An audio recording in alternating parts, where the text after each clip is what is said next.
The whispering yellow jacket. The sun beat down on Han's face as she wandered through the sprawling Everland rose garden. She loved the vibrant colors and the sweet scent of the roses, but she was even more fascinated by the tiny creatures crawling among the petals. A fuzzy bumblebee buzzed past her ear, leaving behind a trail of pollen. Han giggled and reached out to touch it, but it darted away. "You're a fast one," she mumbled, before her eyes caught a flash of yellow near a cluster of white roses. A small yellow jacket hovered there, its wings shimmering in the sunlight. Han gasped and took a step closer, mesmerized by its delicate beauty. Suddenly, the yellow jacket turned and flew straight towards her. Before she could react, it landed on her arm and stung her. Han cried out in pain, swatting the insect away. As she nursed her swollen arm, she felt a strange tingling sensation spreading throughout her body. A few days later, Han was sitting in her backyard, watching a line of ants march across the patio.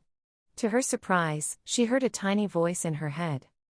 "Hey, watch where you're stepping." It squeaked. Han gasped and looked around. "Who said that?" The voice came again, this time from the ground. "Down here, silly." Han peered closer and saw one of the ants waving its tiny antennae at her.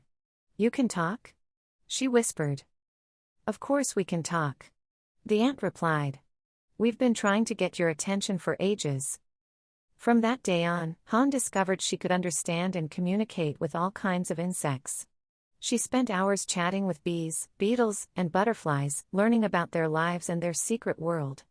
Her parents and friends thought she was imagining things, but Han knew the truth. She had a special gift, a bond with nature that no one else could understand.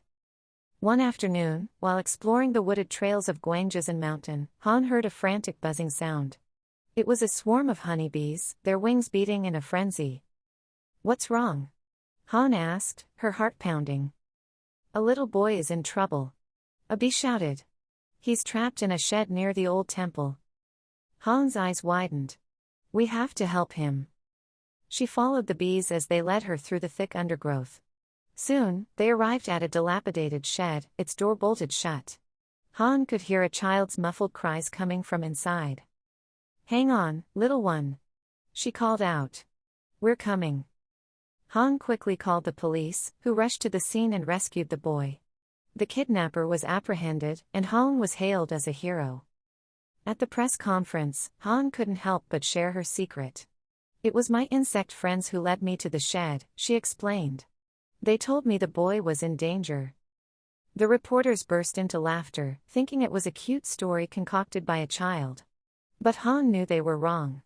Her insect friends had saved the day, and she would never forget their bravery. Back in her bedroom, Han sat on her bed, surrounded by her insect friends.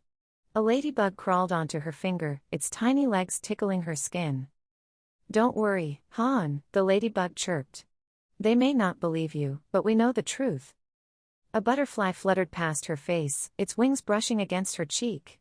"You are special, Han," it whispered. "You have a gift that few others possess." Han smiled, her heart filled with gratitude. She knew she would never be truly alone, as long as she had her insect friends by her side.